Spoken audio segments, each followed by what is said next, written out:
to the bottom right-hand side of Dasan Station. Not often we get to cast Dasan Station, let alone twice in 2 series.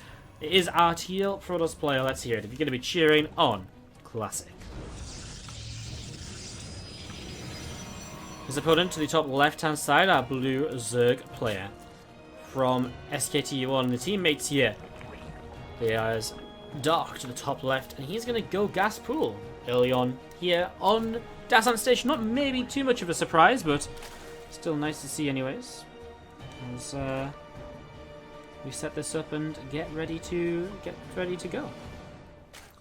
Let's get this going and see how this is going to be rolling in the next few moments.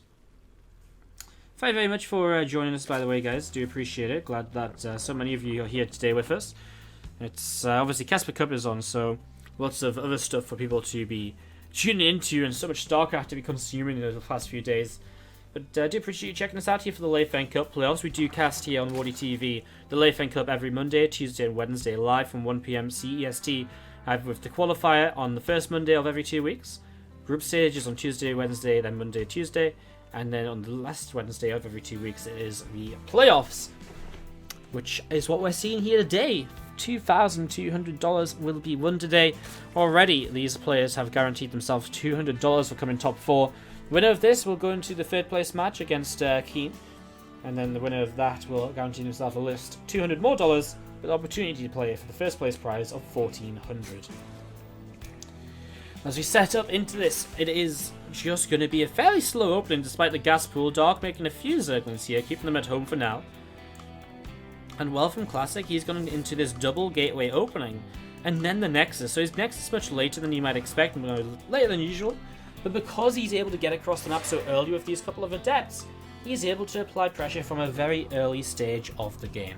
So a couple of Adepts coming across. We are going to see those Zerglings sort of coming over here to see what's up. You can see one Ling already going down, and just going to be seeing another couple of Lings continue to go down as well. So some good damage being done as well. Getting a little bit caught here.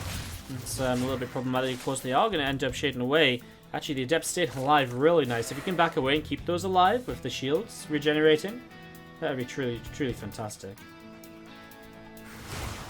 Adepts actually going to come back in and actually just pick away at more drones, so that's actually pretty nice. We don't actually have the game halt mod on, guys, so we can't really see how many have been killed on the side of the screen, but it was 4 workers killed by these Adepts, so pretty good time. However, look at this. I mean, Dark built up into a Roachron. He hasn't actually been droning at all. We talked about him saving a few Lings initially, but, well, now he's just going to be coming across and trying to attack with them, but is that the right decision?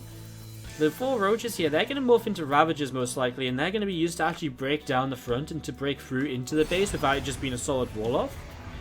You see the Stargates on the way now. I mean, talk about what Classic saw. He saw pretty much everything, right? I mean, he's been over here, he's been over there, so he's seen the Roachron, he's seen the lack of workers on the natural mineral line.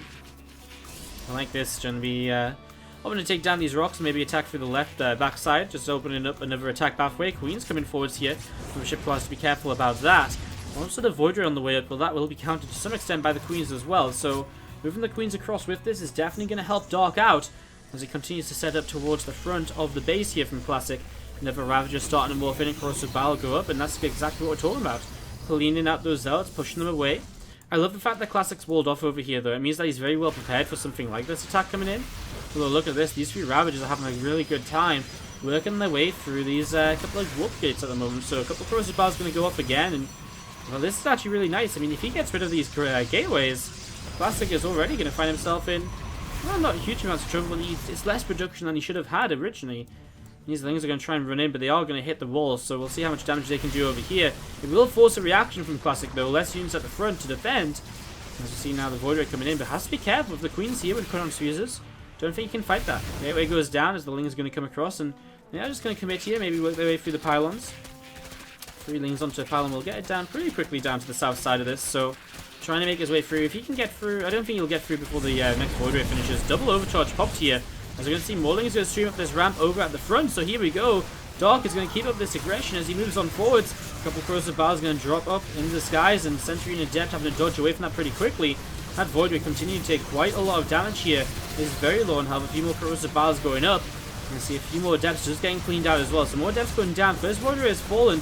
2 Queens still around, although they have now used more or less their transfusers. There's one more going down on this. Actually working his way through the Mothership core currently, which might go down just before it drops another overcharge. And honestly, Dark at this point is in the main base of Classic, and Classic doesn't really have a response to this any longer. Sentry going down, Adept going down, and another Adept trying to warp in, that's going to go down as well. I mean, the Void Rays are maybe the one thing he's got, you know, the one thing that he's got really on his side right now, Classic, but the problem is the Void Rays just don't do enough fast enough. They won't clean up Zerglings fast enough, definitely. And Dark has done enough here to take game number 1 between Classic and Dark. Dark is 1-0 up. It's actually a map where Dark does sometimes play aggressively due to that very quick pathway which gives you access to your opponent's side of the map very early in the game. So that's something which Dark might try to utilize here. As we set up into this, Classic as well is starting to load on in. So let's see how this goes, Classic and Dark. Let's see if Classic, I mean, if it does go long, it can go very long, of course, on this map. Because after the early game, it's very hard to use that bottom pathway, which really only means that you have one pathway to sort of really attack through. So let's see how this goes, as we have to the bottom right-hand side, our player who trails in the series is the Protoss. Down to the bottom right, our Teal Protoss, Classic. And to the bottom left-hand side, our red Zerg player is going to be Dark. Two teammates here, facing each other in the loser bracket round 3 of the Leifeng Cup. So already fallen today, as we only have 4 players remaining. Already fallen Creator, Alive, Gumiho, and Creator, Alive, Gumiho, and Reality are the players who've already fallen out of this week's Leifeng Cup. And we're down to 4, very soon to be down to only 3. If Classic is to win this series, we'd have a Terran, a Protoss, and a Zerg in the top 3 today. If Dark was to win this series, we'd be having a 2 Zergs and a Terran. As you know what time it is from Classic. It's Cannon Rush time. Alright, so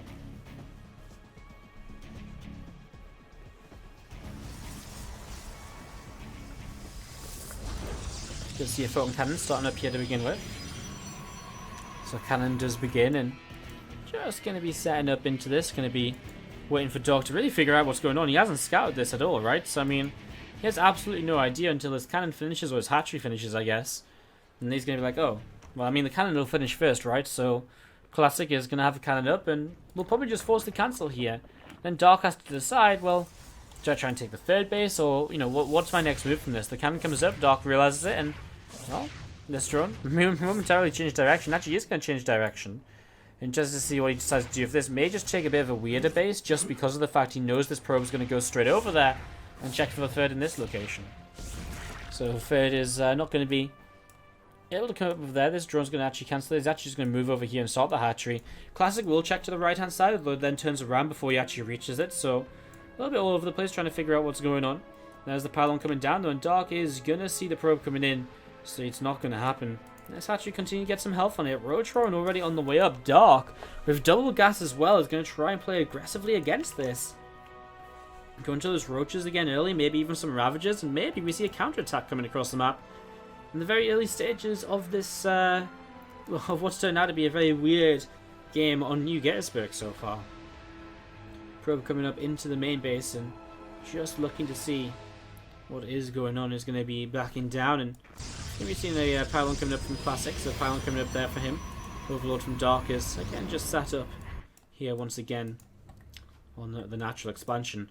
Dark's hatchery over here is going to be finishing soon. Classic looking as though he's going to be trying to deal with this and maybe kind of cannon rush it, although thinks twice about it, going to pull back away. I mean, the Lings are coming over now. He knows there's potential for a probe to be over here. He just checks, makes sure. Probe going to get away though, so what happens now from Dark? I mean, he has made this Rotron. He has got lots of gas in play. He's got, what, 2 roaches? Is that it? He's going to have 4 roaches in total, so I guess just again another sort of Ravager-based attack coming across the map. So let's see how this is going to go. Motion Core is actually already over here doing a little bit of damage. He sees the roaches popping, and that is going to be a bit good telltale sign. Something aggressive is on the way here very soon. As this roach is currently struggling to actually squeeze past the Queen. Gonna have to see the Queen pull over a little bit here to allow the roaches through a little bit more speedily. There we go, finally allowing that to happen. And well, we've got what, 6 roaches up now, so he's continued to build roaches. Queen continue to come across the map as well.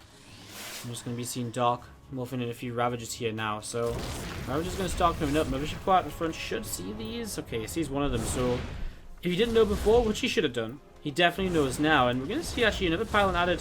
So far, we've not actually seen cannons added on, which I find interesting considering the situation. He's going to be actually dropping the corrosive piles in the gap of the buildings here.